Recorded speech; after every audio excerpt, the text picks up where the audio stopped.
جی السلام علیکم، آج ایک اور نئے ادبی موضوع کے ساتھ حاضر ہیں۔ سب سے پہلے تو گزارش ہے کہ ہمارے چینل کو سبسکرائب کریں۔ آج ہم شوکت صدیقی کے مشہور ناول خدا کی بستی کی کردار نگاری کے حوالے سے جائزہ لے رہے ہیں۔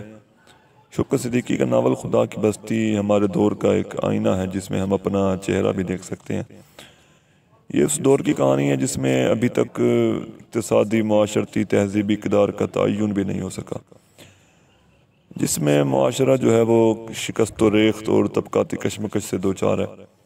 شوکت صدیقی کا ناول مکمل فنی تقاضوں سے ہم آہنگ ہے اور خدا کی بستی میں جس معاشرے کی کہانی بیان کی گئی ہے اس کے کردار بھی اسی معاشرے سے تعلق رکھتے ہیں جو کہ سادہ کردار ہیں، اور ان کرداروں کا تعلق نچلے اور پسے ہوئے طبقے سے ہے۔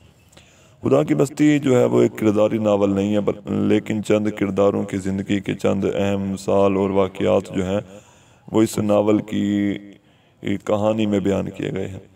ناول کی تخلیق کردہ کردار جو ہیں وہ مصنف کے ہاتھ میں ایک کٹ پتلیوں کی مانند نظر آتے ہیں، جنہیں جو ہے مصنف اپنی مرضی کے مطابق گھماتا ہے، نچاتا ہے، اور ناول کا کردار جو ہے وہ ہر طبقے کی نمائندگی کرتا نظر آتا ہے۔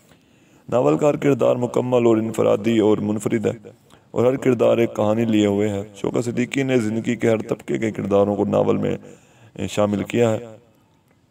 راجہ، نوشہ اور سلطانہ جو ہیں وہ نچلے اور پسے ہوئے طبقے سے تعلق رکھتے ہیں، جبکہ سلمان، نیاز اور احمد علی جو ہیں وہ اوسط طبقے سے تعلق رکھنے والے کردار ہیں، جبکہ تیسرا جو طبقہ ہے وہ امراء کا طبقہ ہے جو کہ جاگیردارانہ نظام کی پیداوار ہے۔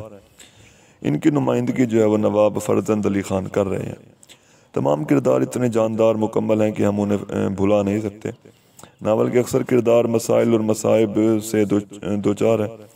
ناول کی ابتدا غریب محلے سے ہوتی ہے جہاں پہ رہنے والے چھوٹے چھوٹے بچوں کے احساسات اور جذبات کو مصنف نے بڑی خوبصورتی سے بیان کیا۔ ناول کا ابتدائی حصہ نوشہ اور راجہ کے گرد گھومتا ہے۔ راجہ کا کردار اتنا ابھر کے اور واضح ہو کے ہمارے سامنے آتا ہے کہ ہم اسے ہیرو سمجھنے لگتے ہیں۔ وہ ایک 15 سال کا لڑکا، مگر اس کا ذہن بڑا پختہ ہے اور وہ عقل مندوں کی طرح گفتگو بھی کرتا ہے۔ مثال کے طور پہ ایک جگہ پہ کہتا ہے کہ یار تو نے ناحق روک لیا، مر جاتا تو اچھا تھا، میرے مرنے سے کسی کو دکھ نہ ہوتا، کوئی نہ روتا۔ راجہ کا کردار ایک جاندار بھرپور کردار ہے۔ گھریلو حالات کا مارا ہوا ماں کی ڈانٹ سے تنگ آ کر بھاگ جاتا ہے اور گداگروں کے گروہ میں شامل ہو جاتا ہے۔ فقیر کی ایڑی کھینچتا ہے۔ کراچی میں راجہ اور نوشہ جو ہیں وہ بردہ فروشوں کے ہتھے چڑھ جاتے ہیں جو انہیں شاہ جی کے ہاتھ میں بیچ دیتے ہیں۔ شاہ جی جو ہے اس طرح جو راجہ اور نوشہ ہیں وہ جرائم کی دنیا میں داخل ہو جاتے ہیں۔ راجہ اور نوشہ جو ہے وہ گھروں میں کام کرتے ہیں۔ قیمتی چیزوں کے بارے میں وہ شاہ جی کو بتاتے ہیں جو وہاں چوریاں کرواتا ہے، اور مجموعی طور پہ راجہ اور نوشہ جو ہے وہ معاشرے کی بے بسی اور ظلم و ستم کے نمائندے ہیں۔ نوشہ سلطانہ کا جو ہے وہ چھوٹا بھائی ہے جو ستیلے باپ کے کہنے پہ چوریاں شروع کر دیتا ہے۔ جب اس کی ماں اسے گھر سے نکالتی ہے تو وہ کراچی بھاگ جاتا ہے اور استاد پیڈرو کی شاگردی اختیار کر کے جیب تراشی کا دھندا شروع کر دیتا ہے۔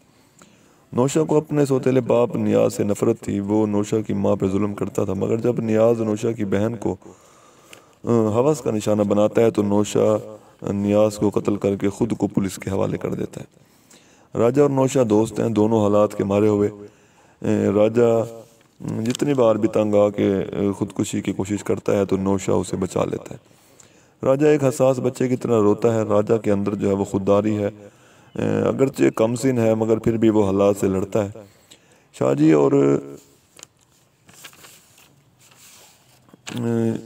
جی اور نورے جیسے خطرناک انسان کے سامنے نہ وہ جھکتا ہے، اور یہی چیز اس کی دلیری اور بہادری کا ثبوت ہے۔ مگر راجہ کا جو انجام ہے وہ خاصا عبرتناک ہے۔ وہ فٹ پاتھ پہ پڑا زندگی کی آخری سانسیں لیتا ہے۔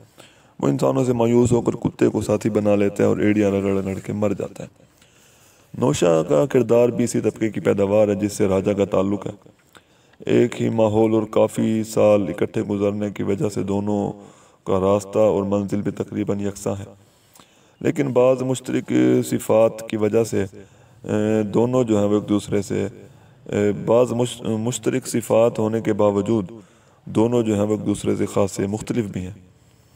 دونوں کے مزاج میں ہمیں واضح فرق بھی نظر آتا ہے۔ راجہ جو ہے وہ زندگی سے گھبرا کے خودکشی کرنا چاہتا ہے اور زندگی کا شکوہ یعنی گلہ بھی کرتا ہے، مشکلات کا سامنا تو کرتا ہے مگر وہ لڑ نہیں سکتا۔ مگر نوشہ جو ہے وہ آگ میں بھی ناچنے کا اور رقص کرنے کا ہنر جانتا ہے، وہ کانٹوں پہ ہنسنا مسکرانا جانتا ہے، مشکل حالات میں بھی وہ اپنے دست و بازو اور اپنی طاقت پہ بھروسہ کرتا ہے، ہر مصیبت جھیلتا ہے۔ جب اپنی ماں کی بے حرمتی کا پتہ چلتا ہے تو وہ غیرت میں آ کے قتل بھی کر ڈالتا ہے۔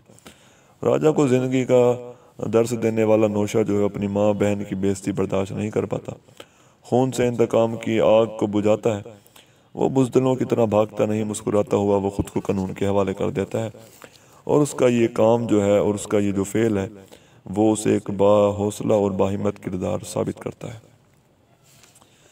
ناول کا ایک اہم مگر منفی کردار جو ہے وہ نیاز کا کردار ہے۔ اس کردار کو مصنف نے ناول کی ابتدا سے اختتام تک ایک مکر و فریب، چور، دھوکے باز، دغا باز اور چوری کا دھندا کرنے والا مجسم شیطان بنا کے پیش کیا ہے۔ نیاز کا جو کردار ہے وہ نوشہ کے پورے خاندان کی تباہی اور بربادی کا سبب بنتا ہے۔ نیاز کے کردار سے ہمیں لگتا ہے کہ اس نے ساری زندگی میں کبھی کوئی اچھا کام نہیں کیا۔ نیاز جو ہے وہ نوشہ اور سلطانہ کا ستیلا باپ ہے۔ وہ سلطانہ کی ماں رضیہ سے شادی صرف اس نیت سے کرتا ہے کہ رضیہ کی وفات کے بعد وہ سلطانہ سے شادی کرے گا۔ نیاز سلطانہ کی ماں رضیہ سے شادی صرف اسی نیت سے کرتا ہے کہ وہ رضیہ کی وفات کے بعد سلطانہ سے شادی کرنا چاہتا تھا۔ وہ رضیہ کی زندگی کا بیمہ کروا لیتا ہے اور پھر اسے خود زہر کے ٹیکے لگا کر مارنا شروع کر دیتا ہے۔ نوشہ کا جو کردار ہے وہ ہر فرد نوشہ کے گھر کا ہر فرد جو ہے وہ نیاز کے ظلم و ستم کا شکار ہے۔ رضیہ کی وفات کے بعد سلطانہ سے ناجائز مراسم قائم کرتا ہے کیونکہ نیاز کا کردار ہر قسم کی بھلائی اور خیر سے خالی ہے۔ آخرکار نیاز جو ہے وہ نوشہ کے ہاتھوں قتل ہو جاتا ہے۔ سلطانہ اس ناول کا اہم اور مرکزی نسوانی کردار ہے۔ سلطانہ ہماری یہاں کی ہر وہ لڑکی ہے جو ناموزوں حالات کا شکار ہے، حسین خواب دیکھتی ہے مگر ایسے خواب دیکھتی ہے جو تعبیر جن کی ناممکن ہے۔ سلطانہ نوشہ اور انو کی بہن ہے، باپ فوت ہو چکا ہے، بھائی اور ماں مزدوری کرتے ہیں۔ نیاز جو ہے رضیہ سے شادی کرتا ہے مگر دراصل اس کی نظر سلطانہ پر ہوتی ہے۔ سلطانہ کا کردار اگرچہ حالات کی ستم ظریفی کا شکار ہو جاتا ہے، وہ اپنے باپ کو نیاز کے سپرد کر دیتی ہے، وہ اپنے آپ کو نیاز کے سپرد کر دیتی ہے، مگر اس عمل سے کسی حد تک اس کی جنسی خواہشات اور اس کا آوارہ پن جو ہے وہ بھی ظاہر ہوتا ہے۔ نیاز کے قتل کے بعد وہ بے آسرا ہو جاتی ہے اور آخرکار احمد علی جیسے ایک فرشتہ صفت انسان کے سائے میں اسے پناہ ملتی ہے۔ سلطانہ کی اہمیت اس بات میں ہے کہ وہ ایاز کو جو کہ نیاز کا ناجائز بیٹا ہے جنم دیتی ہے، مگر وہ احمد علی کے زیر سایہ پرورش پاتا رہتا ہے۔ ناول میں شوکت صدیقی نے جہاں ظالم کرداروں مثلاً خان بہادر، نیاز اور استاد پیڈرو کی شخصیتوں کو اجاگر کیا ہے، وہاں انہوں نے احمد علی جیسے ایک مثالی کردار سے بھی اپنے پڑھنے والوں کو روشناس کروایا۔ مصنف نے احمد علی کے اس کردار کو ناول کا عمدہ ترین کردار کے روپ میں تخلیق کیا ہے۔ اس کردار کو انہوں نے مجسم فرشتے سے تشبیہ دی ہے۔ اس کردار میں ہمیں بشری کمزوریاں نظر نہیں آتی، اگرچہ یہ کردار بھی گوشت پوشت کا حقیقی چلتا پھرتا انسان ہے، مگر مصنف نے اس کردار میں انسانی خوبیوں اور اچھائیوں کو اس قدر بھر دیا ہے کہ وہ ایک عام انسان سے بلند و بالا محسوس ہوتا ہے۔ احمد علی نیاز کے ناجائز بیٹے سے بھی حقیقی باپ کی مانند سلوک کرتا ہے۔ وہ نہ صرف سلطانہ کو قبول کرتا ہے بلکہ اس کے بچے کو بھی وہ قبول کرتا ہے۔ احمد علی کا کردار جو ہے وہ تخیل اور حقیقت نگاری کی آمیزش سے تیار کیا گیا ہے۔ شوکت صدیقی کیونکہ ایک تلخ حقائق اور برائیوں کو صفحہ کرتاس پہ لانے والے ایک مصنف کے طور پر معروف ہیں۔ عام طور پہ دنیا میں برے کردار کے حامل افراد کیونکہ زیادہ ہوتے ہیں، مگر ان کرداروں میں بھی ہمیں زندگی کی کسی نہ کسی جگہ پر یا کسی نہ کسی موڑ پر کوئی نہ کوئی اچھائی ان کرداروں کے روپ میں بھی ہمیں نظر آتی ہے۔ مگر شوکت صدیقی جو ہے وہ کرداروں کو انتہا تک لے جاتے ہیں، جس کو وہ برا دکھاتے ہیں تو پھر اس کو برائی کی انتہا تک لے جاتے ہیں اور ان میں اچھائی کا کوئی بھی پہلو ہمیں نظر نہیں آتا، اور احمد علی جیسے کردار کو انہوں نے فرشتہ صفت ثابت کر کے دکھایا ہے۔ دراصل احمد علی ان چند اور گنے چنے افراد کی نمائندگی کرتے ہیں جو معاشرے میں بھلائی اور نیکی کے علم بردار ہوتے ہیں۔ اس کے علاوہ سلیمان کے کردار میں ہمیں ہر قسم کی انسانی کمزوریاں نظر آتی ہیں۔ جھوٹ بھی بولتا ہے، وہ بالا خانے پر بھی جاتا ہے اور شراب بھی پیتا ہے، مگر ساتھ ساتھ وہ حوصلہ مند بھی ہے اور کام کرنے کا حوصلہ رکھتا ہے۔ اپنے مقصد کے لیے وہ اپنی محبوبہ سلطانہ کو نظر انداز بھی کر دیتا ہے۔ سلطانہ سے شادی کی صورت میں وہ اس کی کفالت اور بچوں کی پرورش کے بوجھ سے بھی وہ خائف نظر آتا ہے۔ کچھ دیر کے لیے ہم اس پر غصہ بھی کرتے ہیں، جھنجھلاتے بھی ہیں، مگر مقصد سے جب ہم اس کا لگاؤ دیکھتے ہیں تو ہمیں اس سے تھوڑی تھوڑی لگاؤ اور انس ہونے لگتا ہے۔ کراچی میں قیام کے دوران اس حوصلہ مند اور پرجوش نوجوان کا ایک دوسرا ہمیں چہرہ نظر آتا ہے اور وہ ہے بزدلی اور مصلحت۔ وہ اپنی بیوی کی بد چلنی کو نظر انداز کرتا ہے اور راجہ کے بعد ہم سلیمان میں ہیرو کے جوہر تلاش کرنے لگتے ہیں، مگر اس کی اسی بزدلی اور اس کی مصلحت کوشی کی وجہ سے ہم اس سے نفرت کرنے لگتے ہیں۔ رخشندہ کو وہ افسر کے ہاتھ میں مچلتا دیکھ کے مشتعل ہو جاتا ہے، غصے ہوتا ہے، مگر اس میں نوشہ والا جگر نہیں ہے۔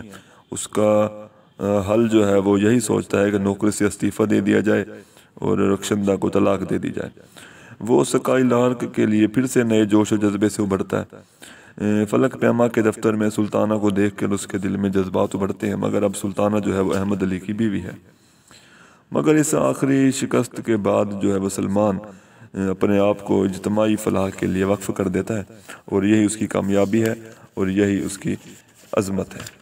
اس کے علاوہ اگر بات کریں استاد پیڈرو کا، جو کہ جیب کتروں کا سردار ہے اور سربراہ ہے، اس کے گروہ میں بہت سے لڑکے ایسے بھی ہیں جو جیب تراشی کرتے ہیں۔ وہ انہیں جیب تراشی کے نئے نئے طریقے سکھاتا ہے۔ جب کوئی نیا لڑکا ان کے گروہ میں آتا ہے تو وہ اسے خوش کرنے اور دل جیتنے کے لیے اس کے لیے شیرینی منگواتا ہے، یعنی مٹھائی کا بندوبست کرتا ہے اور سب شاگردوں میں وہ بانٹی جاتی ہے۔ مثال کے طور پہ ایک جگہ پہ کہتے ہیں کہ سالے آنکھیں کیا دکھا رہا ہے، جا کر تھانے میں رپٹ لکھوا دیجیو کہ استاد پیڈرو جیب کتروں کا اڈا چلاتا ہے۔ یعنی استاد پیڈرو جو ہے وہ کسی قسم کے خوف کو وہ اہمیت نہیں دیتا، اور جب بھی کوئی اسے دھمکی دیتا ہے کہ میں تھانے میں جاؤں گا تو وہ بلا خوف و خطر کہتا ہے کہ جا کے رپٹ لکھوا دے۔ اس کے علاوہ نیاز کے کردار کے حوالے سے بات کریں تو ایک جگہ پہ شوکت صدیقی نے لکھا ہے کہ آخر سلطانہ نے اٹھ کر دروازہ کھول دیا۔ نیاز نے پوچھا تم کو ڈر تو نہیں لگے گا؟ اور جواب کا انتظار دیے بغیر سلطانہ کا بازو تھام لیا۔ چلو آج میرے کمرے میں سو جاؤ، اور چھپاک سے اسے بازوؤں میں اٹھا لیا۔ اس کے علاوہ راجہ کے کردار کے حوالے سے ایک اقتباس ملاحظہ ہو کہ ابے تو یتیم خانے میں بھی رہ چکا ہے، یہ سالی بھیک مانگنے کی عادت وہیں سے تو پڑی ہے۔ تو یہ تھا شوکت صدیقی کے مشہور و معروف ناول خدا کی بستی کے کرداروں کا اجمالی جائزہ۔ اگر ویڈیو پسند آئی ہو تو ہمارے چینل کو سبسکرائب کریں، لائک کریں اور ضرور اس ویڈیو کو شیئر کریں۔ شکریہ۔